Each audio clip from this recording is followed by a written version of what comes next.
Malam di Komal selalu memiliki sunyinya sendiri, terutama ketika jam sudah melewati pukul 11. Jalanan mulai lengang, hanya sesekali terdengar deru kendaraan yang melintas. Di salah satu sudut kota itu berdiri sebuah jembatan tua yang dikenal dengan nama Jembatan Juet Posongan. Bagi orang luar, jembatan itu hanyalah penghubung biasa. Namun bagi warga sekitar, ia menyimpan kisah kelam yang tak pernah benar-benar terlupakan. Konon, puluhan tahun lalu ada seorang dukun bernama Jali. Ia bukan orang sembarangan, dikenal sakti mandraguna, dan kerap dimintai bantuan untuk urusan gaib. Namun di balik kesaktiannya, Jali haus akan kekuasaan. Ia ingin lebih dari sekadar dihormati. Ia ingin disembah, ditakuti, dan memiliki pengaruh besar di wilayah Somal.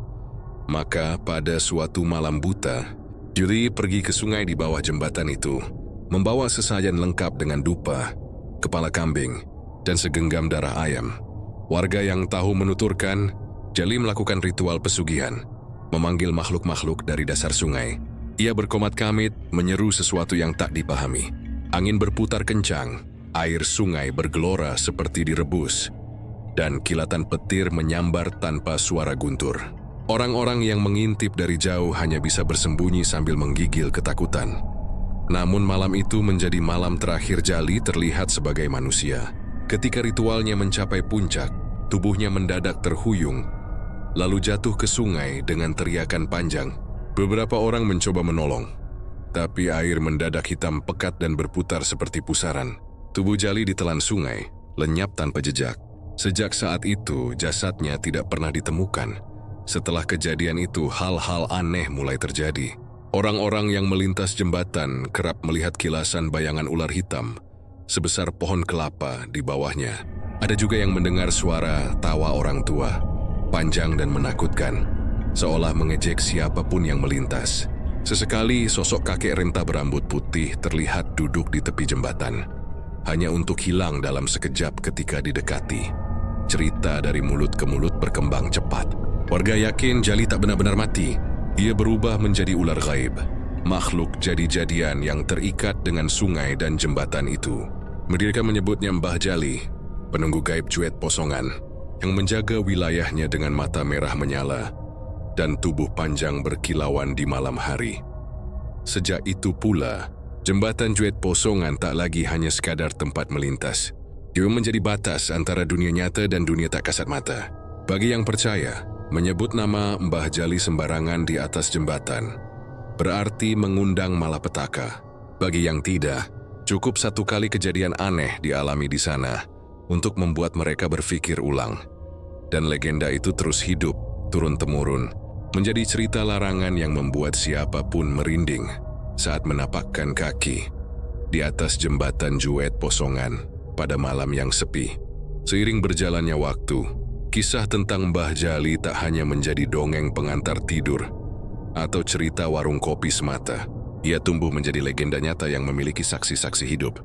Hampir setiap orang yang pernah melewati jembatan Juet Posongan di malam buta memiliki kisahnya sendiri. Dan anehnya, sebagian besar kisah itu saling berhubungan.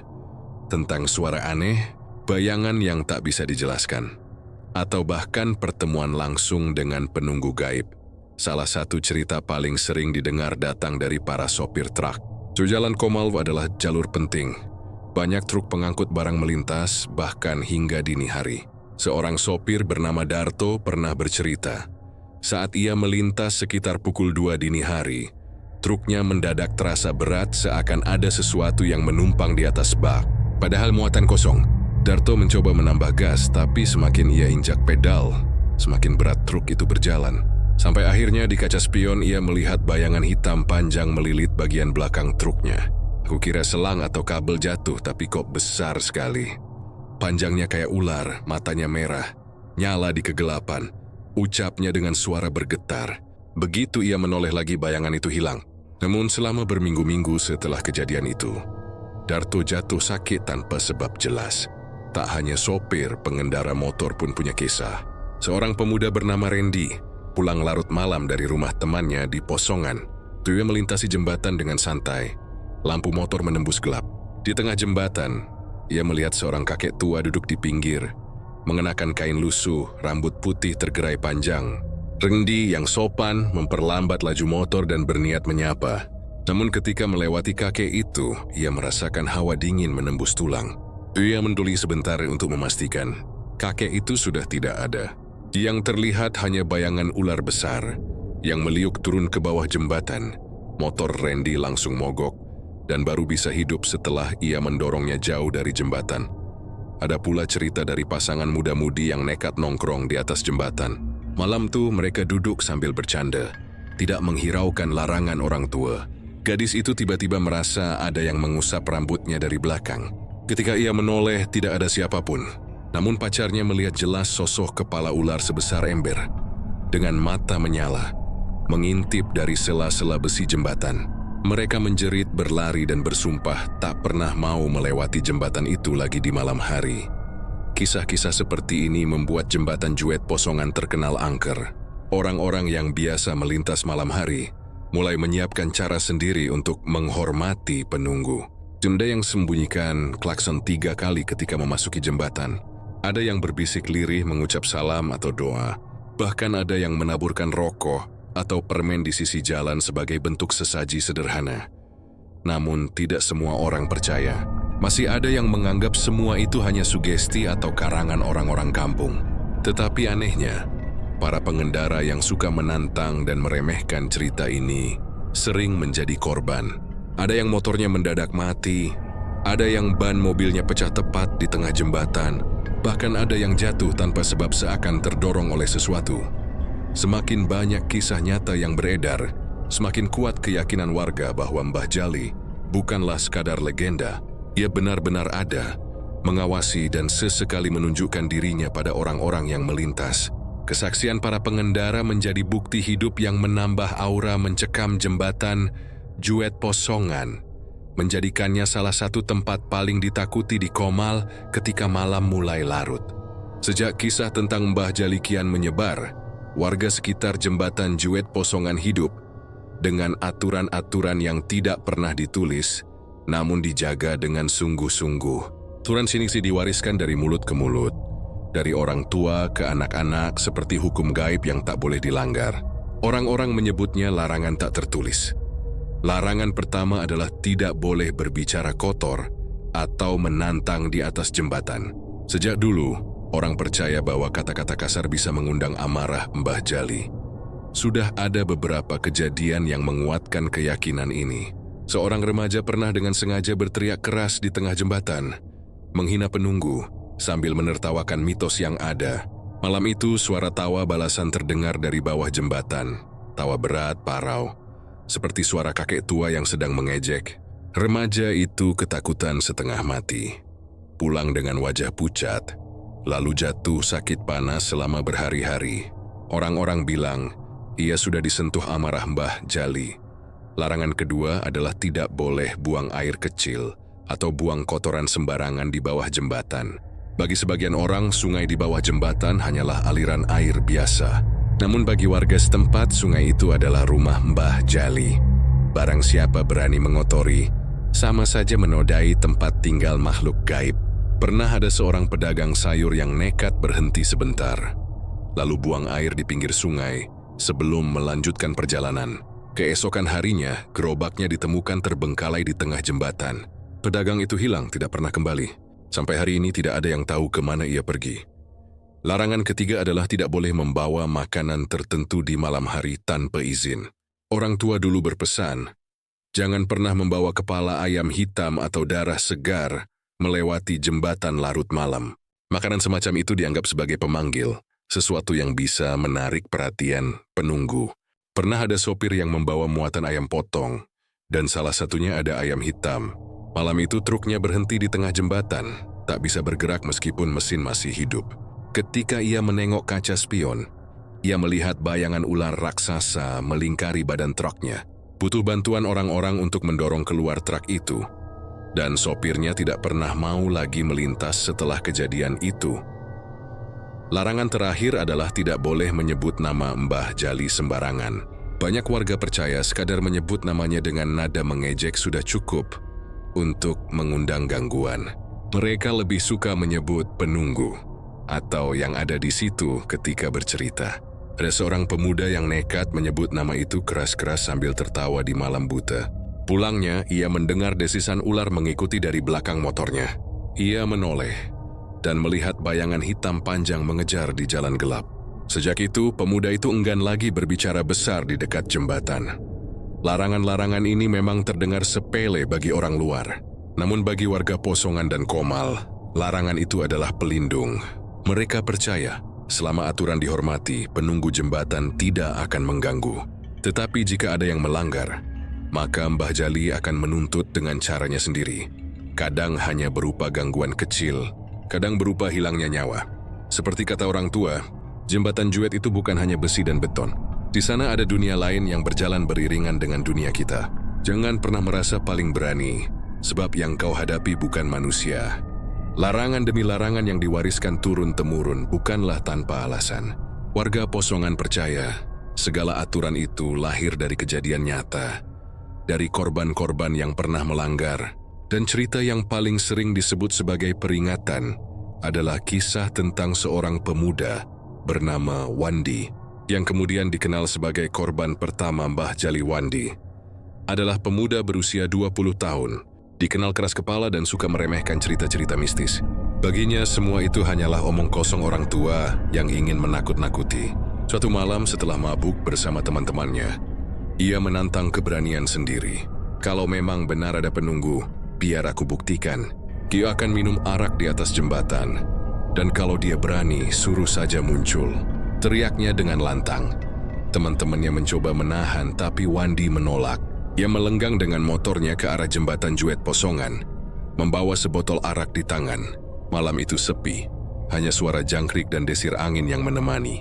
Sesampainya di tengah jembatan, ia duduk di atas motor, membuka botol dan minum sambil tertawa. "Hei, Mbah Jali, kalau memang ada, keluarlah. Atau kau cuma cerita bohong yang dibuat-buat?" katanya sambil menantang. Suara tawanya menggema, lalu disusul oleh hening yang janggal. Angin berhenti berembus. Di air sungai yang biasanya bergemericik tiba-tiba menjadi tenang, terlalu tenang. Wandi mulai merasa merinding, tapi ia pura-pura tetap santai. Dia menenggak arak sekali lagi, lalu melempar botol kosong ke sungai. Botol itu jatuh dengan bunyi plung keras. Tapi anehnya, gema suaranya terdengar panjang, seperti ditelan sesuatu yang lebih dalam daripada sekadar air. Beberapa saat kemudian, ia mendengar suara desisan panjang, lirih namun jelas. "Shh." Wandi terdiam. Dari bawah jembatan, muncul riak air yang berputar, makin lama makin besar.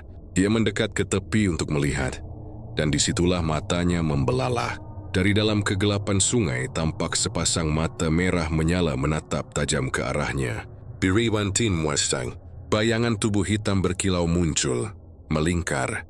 Semakin lama semakin besar, sampai akhirnya jelaslah bahwa itu adalah ular dengan sisik sebesar piring, kepala sebesar drum dan lidah menjulur panjang. Berdesis tajam, Wandi ketakutan berusaha menyalakan motornya. Namun mesin motor tidak mau hidup meski ia sudah berulang kali menendang kickstarter. Desisan semakin keras dan tiba-tiba, suara tawa serak seorang kakek tua terdengar di telinganya. "Kowe wani nantang aku, cah enom? Kau berani menantang aku, anak muda?" Wandi menjerit ketakutan, meninggalkan motornya, lalu berlari sekuat tenaga meninggalkan jembatan. Teman-temannya yang menunggu di ujung jalan hanya mendengar suaranya berteriak, lalu menghilang ke arah gelap. Mereka menunggu lama, tapi Wandi tak pernah muncul lagi. Ketika mereka memberanikan diri mendatangi jembatan, hanya motor Wandi yang tersisa tergeletak di tengah jalan. Sendal sebelah kirinya masih ada di dekat pagar jembatan.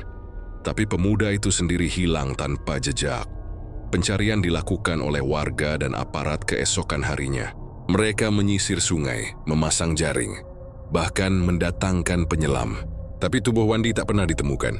Satu-satunya yang mereka temukan adalah botol arak pecah di tepi sungai dan bekas goresan panjang di aspal jembatan, seolah sesuatu yang besar pernah melintas. Sejak hari itu nama Wandi menjadi legenda tragis. Orang-orang mengatakan, dialah korban pertama yang benar-benar diambil oleh Mbah Jali karena berani menantang. Warga menjadikan kisahnya sebagai peringatan keras. Jangan sekali-kali bermain-main di jembatan Juet, apalagi melanggar larangan yang sudah diwariskan. Dan sejak Wandi hilang, aura di jembatan itu semakin pekat, seakan-akan penunggu gaib merasa diakui kekuasaannya, dan tidak segan menunjukkan diri kepada siapapun yang meremehkannya. Sejak hilangnya Wandi, cerita tentang Mbah Jali semakin menancap di benak warga Posongan dan Comal. Namun, seperti biasa, selalu ada saja orang-orang yang tidak percaya atau malah penasaran dan ingin membuktikan kebenaran cerita itu. Rasa ingin tahu kadang lebih kuat dari rasa takut, dan itulah yang mendorong sekelompok pemuda untuk melakukan sesuatu yang kelak mereka sesali seumur hidup. Malam itu kebetulan adalah Jumat Kliwon, malam yang dipercaya masyarakat Jawa sebagai waktu di mana dunia gaib lebih dekat dengan dunia manusia. 5 orang pemuda yang merasa bosan dengan cerita seram yang hanya jadi bahan obrolan memutuskan untuk hunting penampakan. Mereka membawa kamera, senter, dan ponsel, berniat merekam apapun yang terjadi di jembatan Juet Posongan. Sekitar pukul 11 malam, mereka sudah berkumpul di ujung jembatan. Suasananya sunyi, hanya ada suara gesekan daun dan air sungai yang sesekali bergemericik pelan. Lampu jalan yang seharusnya menyala redup, satu persatu padam seperti disengaja. Hanya senter yang mereka bawa yang memberi sedikit cahaya. Kalau memang ada Mbah Jali, biar dia muncul sekarang, kata salah satu dari mereka, mencoba menantang sambil menyalakan kamera. Temannya tertawa, meski tawa itu terdengar lebih sebagai pelarian dari rasa gugup. Mereka duduk di tengah jembatan, menyalakan rokok dan menunggu. Awalnya tidak ada apa-apa, hanya angin malam yang dingin menusuk kulit. Namun semakin mendekati tengah malam, suasana berubah. Angin bertiup kencang, membuat rokok mereka padam. Air sungai di bawah jembatan beriak keras, seolah ada sesuatu yang bergerak di dalamnya. Kamera yang mereka bawa tiba-tiba error, merekam hanya bayangan hitam yang bergetar, meskipun mata mereka jelas melihat sekeliling. Tiba-tiba, salah seorang pemuda menunjuk ke arah ujung jembatan. "Lihat itu," katanya dengan suara gemetar. Di sana tampak sosok seorang kakek tua duduk bersila, mengenakan kain lusuh, rambut putih panjang terurai, matanya memancarkan cahaya merah samar, menatap lurus ke arah mereka, keheningan pecah. Beberapa dari mereka sudah ingin kabur, tapi rasa penasaran masih menahan langkah. Sosok itu tiba-tiba berdiri, tubuhnya membungkuk, lalu berubah, perlahan, sangat perlahan. Kainnya jatuh, tubuhnya memanjang, kulitnya berkilau hitam kehijauan. Dan dalam hitungan detik sosok itu bukan lagi kakek tua, melainkan ular raksasa. Kepala sebesar ember, sisik sebesar piring. Tubuhnya melilit tiang jembatan dengan gerakan lambat namun menakutkan. Matanya kini menyala terang, menyorot ke arah para pemuda. Desisan keras terdengar, membuat telinga mereka berdenging. Kamera yang masih merekam tiba-tiba retak layarnya, seolah terbakar dari dalam. Salah satu pemuda berteriak histeris dan pingsan di tempat. Yang lain kalang kabut, berlari tunggang langgang meninggalkan jembatan. Satu orang sempat terjatuh karena merasakan sesuatu melilit pergelangan kakinya, seperti ditarik ke bawah. Untung ia berhasil ditolong temannya, meski pergelangan kakinya penuh bekas merah membiru, seperti bekas lilitan tali. Malam itu mereka berhasil kabur dengan nyawa selamat, tapi tidak semuanya baik-baik saja. Teman mereka yang pingsan tak kunjung sadar hingga keesokan paginya. Bahkan ketika akhirnya bangun, ia hanya bisa menangis ketakutan tanpa bisa bercerita banyak. Ia sempat mengigau, menyebut kata-kata aneh. Mata, ular, merah, besar sekali. Dia tertawa. Kabar tentang kejadian itu segera menyebar. Warga menganggap para pemuda itu kurang ajar karena nekat menantang di malam Jumat Kliwon. Ada yang bilang mereka beruntung masih hidup, karena biasanya penunggu tidak suka ditantang.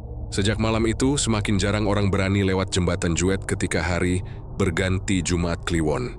Bahkan sopir-sopir truk pun memilih berhenti dan menunggu sampai fajar ketimbang mempertaruhkan nyawa. Dan kisah itu menjadi bukti lagi bahwa larangan bukan sekadar cerita kosong. Mbah Jali benar-benar ada, dan ia bisa muncul kapan saja, terutama ketika malam membawa kegelapan yang paling pekat. Malam itu suasana di sekitar jembatan Juet lebih mencekam dari biasanya. Kabut tipis turun lebih cepat meski belum terlalu larut. Angin dingin berhembus pelan, membawa suara-suara aneh yang tak bisa dijelaskan. Dari kejauhan terdengar tangisan lirih seorang perempuan. Nyaring lalu mereda, seolah datang dan pergi bersama hembusan angin. Warga yang kebetulan melintas mempercepat langkah, enggan menoleh ke arah sumber suara itu. Tangisan itu terdengar semakin jelas ketika seorang pemuda bernama Dharma melintasi jembatan dengan motornya.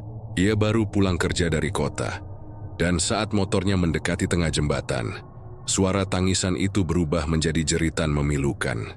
Dharma menoleh dengan tubuh bergetar, dan di ujung jembatan ia melihat sosok perempuan berambut panjang. Bajunya compang-camping, berdiri dengan wajah menutupi muka. Ketakutan membuat Dharma memacu motornya secepat mungkin. Namun ketika ia menoleh ke spion, sosok itu sudah berdiri tepat di belakangnya. Seolah ikut menempel di boncengan. Ia berteriak, hampir kehilangan kendali. Saat akhirnya ia keluar dari area jembatan, sosok itu menghilang begitu saja, meninggalkan bau amis yang menyengat. Keesokan paginya, kabar tentang tangisan di jembatan menyebar. Para pedagang sayur yang biasa berangkat dini hari mengaku mendengar hal serupa. Salah satu dari mereka, seorang perempuan tua bernama Mbok Dirah, bahkan bercerita lebih menyeramkan. Ia mengaku melihat sosok ular besar melilit tiang jembatan dengan mata merah menyala. Di sampingnya, berdiri sosok perempuan berambut panjang yang menatapnya tajam. Ular itu bukan ular biasa. Tumbajali, penunggu jembatan. Dan perempuan itu adalah arwah korban yang dulu pernah ditelan sungai, ucap Mbok Dirah dengan suara bergetar. Cerita itu membuat warga semakin takut melintasi jembatan Juet saat malam hari. Beberapa bahkan mulai mencari jalan memutar, meskipun jaraknya jauh lebih lama. Tapi tetap saja, suara tangisan itu tidak hilang. Malam demi malam, suara itu semakin keras, seakan menuntut sesuatu yang belum terpenuhi. Di sisi lain, para sesepuh desa mulai resah. Mereka percaya bahwa tangisan itu bukan sekadar penampakan biasa, melainkan pertanda bahwa Mbah Jali mulai terusing. Ada kemungkinan seseorang tanpa sengaja melanggar aturan gaib di sekitar jembatan. Sesepuh yang dituakan, Mbah Ranto, berkata bahwa jika suara tangisan semakin sering terdengar, maka jembatan Juet bisa menuntut korban baru. Ketegangan itu kian terasa ketika pada malam ke-7, seorang pengendara ojek ditemukan jatuh di bawah jembatan dengan kondisi tubuh penuh luka lebam, seperti dicekik sesuatu yang besar. Tidak ada saksi mata, namun beberapa warga bersumpah mendengar jeritan keras sebelum tubuh itu ditemukan. Anehnya, di sekitar lokasi kejadian, tanah basah memperlihatkan bekas lilitan besar, mirip jejak tubuh ular raksasa. Warga yakin itu ulah Mbah Jali yang sedang murka. Tangisan yang sebelumnya hanya suara, kini berubah menjadi peringatan nyata. Mereka sadar, malam-malam berikutnya mungkin akan lebih mengerikan. Ketika kabar tentang pengendara ojek yang ditemukan tewas di bawah jembatan Juet menyebar, suasana desa menjadi semakin mencekam. Tidak ada seorang pun yang berani melintas jembatan setelah matahari tenggelam. Bahkan beberapa pedagang memilih menginap di rumah kerabat daripada memaksa pulang. Kematian itu dianggap sebagai tanda murka Mbah Jali, penunggu gaib yang sudah lama mewarisi tempat tersebut. Mbah Ranto, sesepuh tertua di desa, memutuskan untuk melakukan tirakat di dekat jembatan. Ia yakin suara tangisan dan kejadian-kejadian menyeramkan belakangan ini adalah pertanda adanya gangguan keseimbangan antara dunia manusia dan dunia gaib. Menjelang malam, ia ditemani oleh 2 orang kepercayaannya, membawa dupa, kemenyan, dan sesajen sederhana, bunga 7 rupa, kelapa muda, dan seekor ayam hitam. Malam itu, angin berhembus kencang. Aroma dupa menyebar ke udara, seolah menantang kabut pekat yang turun perlahan. Dari balik kegelapan terdengar suara gemerisik air sungai yang makin lama makin berat, seakan ada sesuatu yang besar bergerak di bawah permukaan. Mbah Ranto duduk bersila, matanya terpejam, mulutnya merapalkan doa-doa kuno. Sesekali tubuhnya bergetar, dan keringat dingin menetes dari pelipisnya. Tiba-tiba dari arah tengah jembatan, muncul cahaya samar berbentuk sosok pria renta berpakaian serba putih.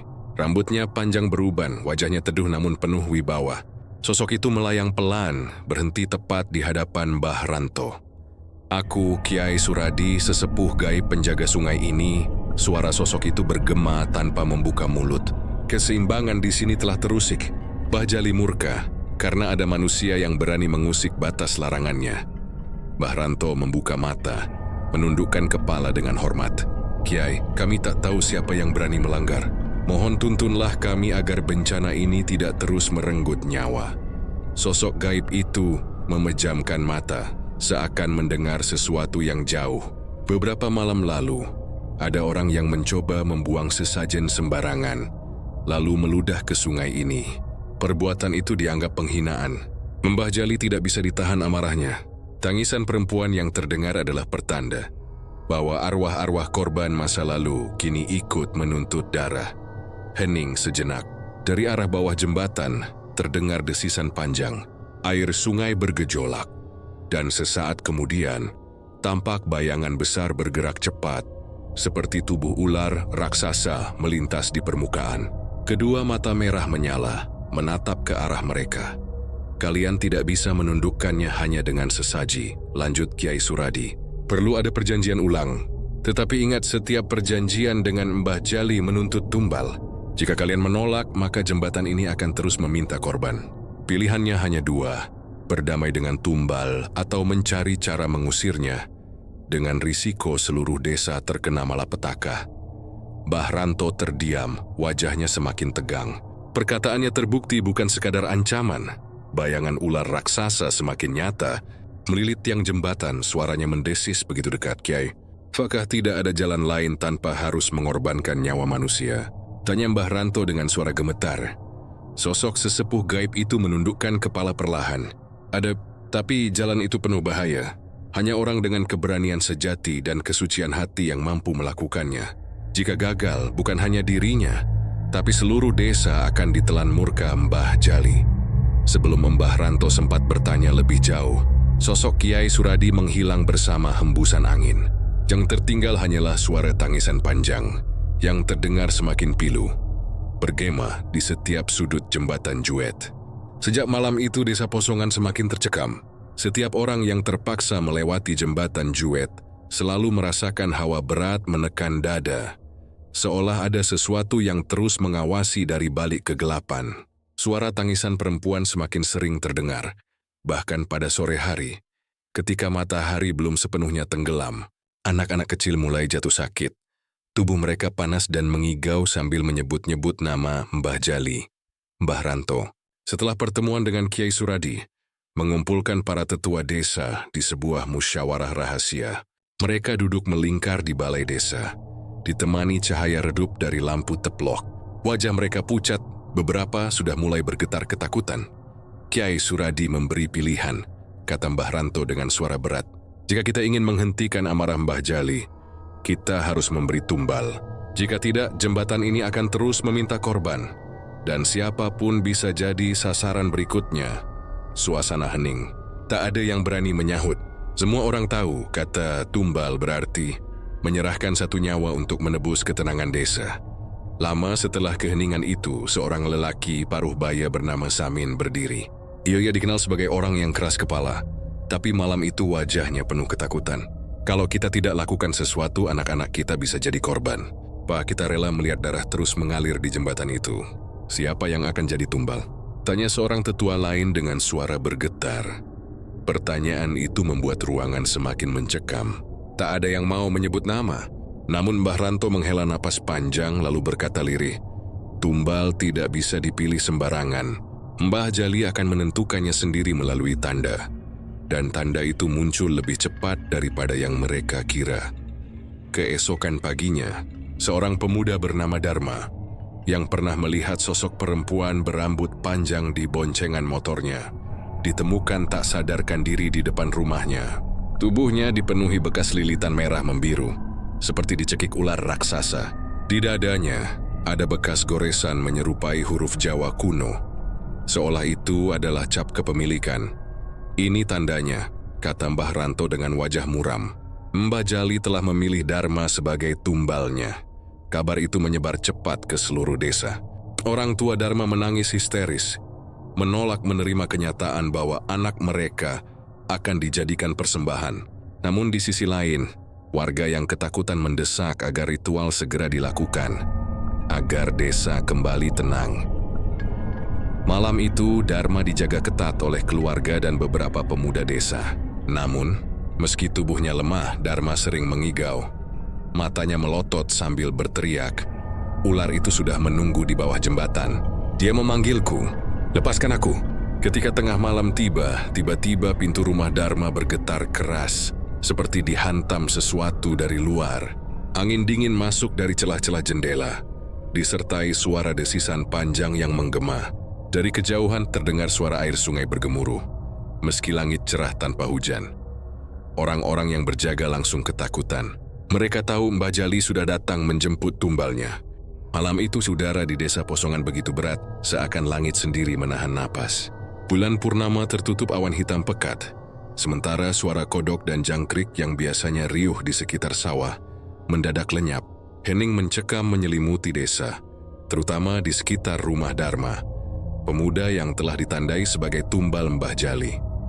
Di dalam rumah, Dharma terbaring lemah.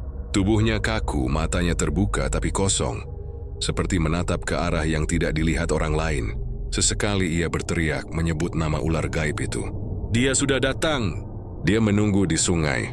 "Aku harus pergi!" Teriakannya membuat ibunya menangis histeris, sementara ayahnya hanya bisa duduk terpaku. Wajahnya pucat pasi. Mbah Ranto bersama beberapa tetua desa sudah berada di sana, menyalakan dupa dan kemenyan untuk menenangkan arwah yang merasuk ke tubuh Dharma. Namun, asap itu justru membuat ruangan semakin dingin, seolah menarik sesuatu yang lebih besar dan lebih gelap. Tiba-tiba, dari arah jembatan Juet, terdengar suara gemuruh air sungai yang tidak wajar. Tanah bergetar pelan, lalu disusul suara desisan panjang yang menusuk telinga. Semua orang yang berjaga di rumah Dharma saling pandang dengan wajah panik. "Itu Mbah Jali," bisik Mbah Ranto dengan suara serak. "Dia sudah datang menjemput." Tak lama kemudian pintu rumah Dharma bergetar hebat. Suara cakaran terdengar seperti kuku panjang menggaruk kayu. Angin dingin menerobos masuk, meniup lampu teplok hingga hampir padam. Dalam remang cahaya, sesosok bayangan hitam berwujud perempuan berambut panjang muncul di pojok ruangan. Wajahnya pucat dengan mata kosong, dan dari bibirnya yang retak-retak mengalir darah segar. "Lepaskan dia," bisiknya lirih tapi bergema di seluruh ruangan. "Dia milik Mbah Jali." Ibunya Dharma menjerit keras memeluk anaknya erat-erat. Namun tiba-tiba tubuh Dharma terangkat sendiri, melayang seperti ditarik oleh kekuatan gaib.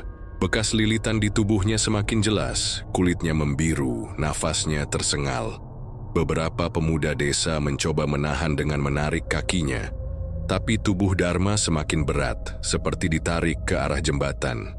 Lantai rumah bergetar, dan dari luar terdengar suara air sungai makin keras, seolah ada sesuatu yang raksasa bergerak di bawahnya. Mbah Ranto berusaha menghentikan. Ia berteriak sambil membaca doa-doa kuno. Namun tiba-tiba dari atap rumah terdengar suara keras, dan sekelebat bayangan ular raksasa melintas di luar jendela. Matanya merah menyala, sinarnya masuk ke dalam rumah menatap semua orang yang ada di sana. "Jika kalian melawan, darah yang lain akan aku ambil." Suara itu bukan suara manusia, melainkan bisikan gaib yang keluar dari dalam kepala setiap orang di ruangan. Tubuh Dharma semakin tak terkendali. Dia berteriak histeris, lalu kepalanya terkulai lemas. Dalam sekejap pintu rumah terbuka sendiri dengan hentakan keras, dan tubuh Dharma terseret keluar oleh kekuatan yang tak terlihat. Orang-orang yang mencoba mengejarnya terhempas begitu saja, terbanting ke dinding. Mereka hanya bisa menatap dengan ngeri ketika tubuh Dharma melayang menuju arah jembatan Juet. Dari kejauhan, tampak bayangan ular raksasa melingkar di tiang jembatan. Matanya memancarkan cahaya merah yang menyala di tengah kegelapan. Sosok perempuan berambut panjang berdiri di atas jembatan, menanti dengan senyum menyeramkan. Ketika tubuh Dharma sampai di tengah jembatan, terdengar suara jeritan panjang yang memecah malam. Tubuh itu terhempas ke dalam sungai, dan seketika air bergolak hebat seolah menelan seluruh dirinya. Sesaat kemudian, suasana kembali hening. Angin berhenti berhembus, dan air sungai kembali tenang, seakan tidak pernah terjadi apa-apa. Hanya bau amis yang tertinggal di udara, menusuk hidung semua orang yang menyaksikan. Mbah Ranto menunduk dengan wajah pucat. "Tumbal telah diambil," katanya lirih. "Untuk sementara desa kita aman. Tapi ini belum akhir. Selama Mbah Jali masih bersemayam di Jembatan Juet, Tumbal akan selalu dituntut." Sejak malam itu, warga Posongan hidup dalam ketakutan. Mereka tahu, Jembatan Juet bukan sekadar penghubung desa, melainkan gerbang gaib tempat Mbah Jali bersemayam.